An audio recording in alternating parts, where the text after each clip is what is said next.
네, 안녕하세요. 반갑습니다. 자, 셀트리온 종목을 보도록 하겠습니다. 자, 셀트리온, 결국에는 금요일 정도의 실적 발표가 있을 것으로 생각을 했는데, 한 월요일 날, 뭐 늦어도 화요일 날, 이렇게 실적 발표를 할 것으로 보여집니다. 결국에는 주가가 너무나도 싸져 있는 그런 어떤 상황에서는 천천히 이렇게 모아가셔야 하는 그런 어떤 종목이 된다. 요렇게 좀 설명을 드리도록 하겠습니다. 그래서 하락 이후에 재차 이렇게 반등이 나올 수 있는 그런 어떤 종목이 된다.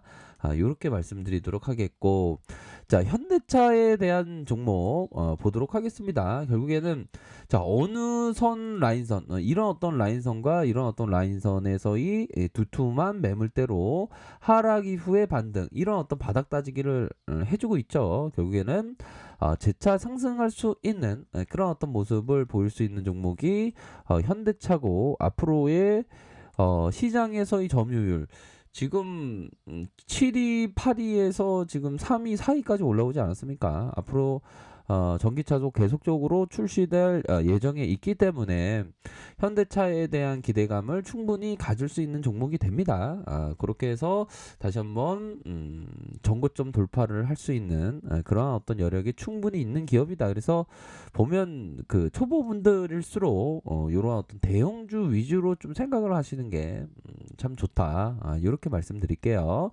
자, LG전자에 대한 부분 N자형 상승 이후에, 그쵸? N자형 상승 이후에 다시 한번 21선, 21선의 이러한 눌림목, 이러한 상당한 눌림목 이후에 재차 반등할 수 있는 여력은 충분히 있겠고, 결국에는 실적에 대한 부분도 긍정적으로 생각이 되는 그런 어떤 종목이라고 볼 수 있을 것 같아요. 그래서 LG전자 하면 참 기업 투자라는 게 얼마나 어려운 건지, 하지만 기다리면 또 그 가실이 열리는 그런 어떤 부분이 되겠죠. 그래서 뭐 이전에 뭐 4만 원 이럴 때도 있었습니다. 결국엔 시장에서 조명을 받으면서 강력하게 올라와 주는 이런 어떤 모습을 보여주고 있네요. 다시 한번 월선에 대한 부분, 터치 이런 부분에서 월선에 대한 5월선, 3월선, 3월선의 이런 어떤 부분에서 재차 반등하는 그런 어떤 모습을 보여줄 수 있다. 이렇게 말씀드릴게요. 자, 삼성전자에 대한 부분, 결국에는 51선, 51선 라인선에서 자, 다시 한번 반등세를 보여줄지 한번 보도록 하겠습니다. 결국에는 뭐 요런 어떤 라인선에서는 충분히 기술적인 어떤 반등세가 나와줄 수 있는 그런 어떤 부분이 되겠고, 가격선은 뭐 중심선, 다시 한번 상단선, 다시 한번 이런 어떤 볼린저 상단선, 요런 부분을 좀 볼 수가 있겠죠. 거래량이 터져줘야 하는, 거래량 터지는 걸 좀 위주로 많이 보셔야 되겠다라는 생각이 듭니다. 그렇게 해서 가열권과 가열권과 가열권, 그러면서 하락 이후에 이런 어떤 가격선에서 재반등이 나타날 수 있는 모습은 충분히 보여줄 것으로 생각을 합니다. 그렇게 해서 이 코로나가 터지고 수혜를 받는 그런 어떤 기업들이 정말 초반만 하더라도 이 삼성전자가 수혜를 받을 것이다, 이런 측면은 많지는 않았습니다. 하지만 서서히 시장에서 그 수혜로 보면서 점차적으로 이렇게 슈팅이 나왔죠.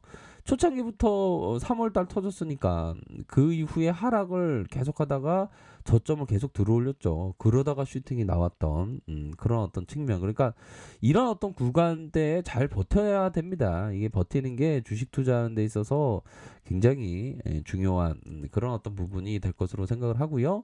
자, 삼성생명도 슈팅 이후에 재차 저점에서 재차 반등할 수 있는, 이 삼성생명은 이 보험업 아닙니까?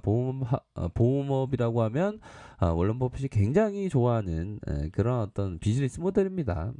또한 자산도 많고, 그렇기 때문에 이런 어떤 삼성생명과 같은 이런 어떤 기업을 꾸준히 모아가셔야 하는 그런 어떤 부분이 되겠고, 자, 카카오를 살펴보면요, 저가에서의 마이너스 2.20까지 갔다가 다시 5일선을 지켜주기 위한 가격선, 이런 어떤 부분이 보였고, 결국에는 수렴, 자, 보면 수렴과 확산이 모습이 나왔고 다시 수렴 이후 확산 다시 한번 가격선을 지켜주는 이런 어떤 모습을 보여주고 있는데 거래량이 좀 더 터져줘야 되겠죠. 거래량이 터져주면서 전고점 돌파에 대한 부분 충분히 기대해 볼 수 있겠다. 이렇게 좀 설명드리도록 하겠습니다. 자, 기업은행을 한번 살펴보면요. 월봉을 보고 계십니다. 월봉에 대한 부분 결국에는 시장에서는 좀 비인기주는 별로 인기가 없죠. 하지만 이 기업은행에 대해서 오히려 더 좀 모아가셔야 하는 그런 어떤 측면이 분명히 있지 않을까라는 생각이 들어요. 뭐 가격선 하면 뭐 기업은행 뭐 코로나 터지고 좀 피해 업종이긴 합니다 보면. 근데 오히려 더 뭐 배당 이런 거 봤을 때는 가격선이 너무나도 좀 좋지 않지 않나라는 생각이 들어요. 그래서 금융위기 때 가격선, 이런 이전의 가격선, 지금이 많이 좀 저평가에 대한 어떤 상황이 되지 않을까라는 생각이 드네요. 그래서 자, 미 증시 상황을 살펴보면 금리 인상 우려감으로 뭐 좀 그런 어떤 부분이 있지만 이전에도 있었던 그런 어떤 악재이기 때문에 그리 크게 시장에서 작용할 거라고 보여지지 않습니다. 그렇기 때문에 강세 회장의 그 생각으로 접근하는 게 맞다. 이렇게 말씀드리겠고, 유럽에서는 전반적으로 뭐 독일, 프랑스, 네덜란드 뭐 이렇게 올랐네요 보면. 그렇게 해서 우리 시장에 있어서 금요일날 시장 보면 그 전약 후강의 모습으로 막판에 이렇게 주가를 들어올리는 그런 어떤 모습을 긍정적인 모습이 나타났습니다. 결국에는 거래량 터지면서 이런 어떤 지수를 받쳐주는, 역시나 좀 시장에서는 이그 매수세라고 해야 되나요? 그런 어떤 측면이 굉장히 강한 것 같아요. 그러니까 주가가 조금 눌려주면 바로 후발 매수세가 확 들어오는, 그러니까 풍부한 유동성 장세기 때문에 굉장히 좀 이점이 많은 그런 어떤 부분이 됩니다 보면. 자, 월봉 보면 월봉에 있어서 이런 어떤 하락 이후 반등 다시 눌려줬다가 재차 상승할 수 있는 이런 어떤 측면 많습니다. 그렇기 때문에 우리 지수에 대한 부분이 결국에는 4천선, 5천선도 갈 수 있는 그런 어떤 부분은 충분히 많지 않을까라는 생각이 듭니다. 그렇게 해서 앞으로도 좀 강력한 모습을 보여줄 수 있겠고, 뭐 순환매에 대한 부분 결국에는 그동안 좀 인기가 많았던 종목들이 좀 쉬어가다가 다른 종목으로 또 매기가 쏠릴 수 있는 그런 부분도 함께 염두에 두셔야 하는 그런 측면이 될 것으로 생각을 합니다. 그렇게 해서 자, 우리 지수에 대한 부분 참 이게 어려울 때 투자해서 질 수 없는 그런 어떤 부분이 되죠. IMF도 볼까요? IMF도 이렇게 하락 이후에 반등세가 세게 나오지 않았습니까? IMF 이후에 반등에 대한 부분이 세게 나오다가 다시 이렇게 하락세 이후에 서서히 눌려주다가 재차 반등하는 이런 어떤 모습.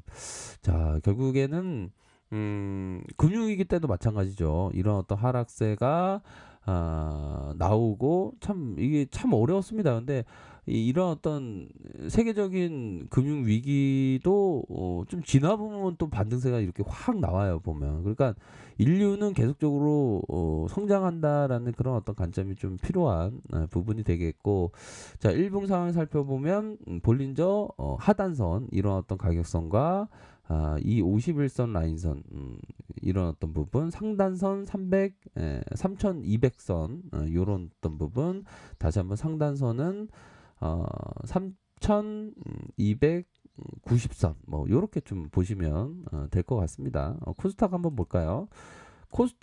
코스피에 비해서 코스닥은 좀 너무 중소형주가 별로 오른 게 없습니다 보면. 그렇기 때문에 좀 중소형주 테마에 있어서도 좀 다시 한번 테마가 좀 강력한 뭐 테마가 형성될 수 있는 그런 어떤 부분은 충분히 있다라고 생각이 드네요. 그렇게 해서 저점 다시 한번 저점을 찍고 다시 한번 우상향적인 모습을 보여줄 수 있는 면은 충분히 있겠다. 코스닥이 한 1000스탁으로 다시 한번 이 1000스탁으로 계속 머물면 또 기대감이 충분히 반영되면서 주가가 더 코스닥이 더 오를 수 있는 그런 면은 있을 것 같아요. 그런 점 참고하시길 바라겠습니다. 자, 언제나 최선을 다하도록 하겠습니다. 네, 감사합니다.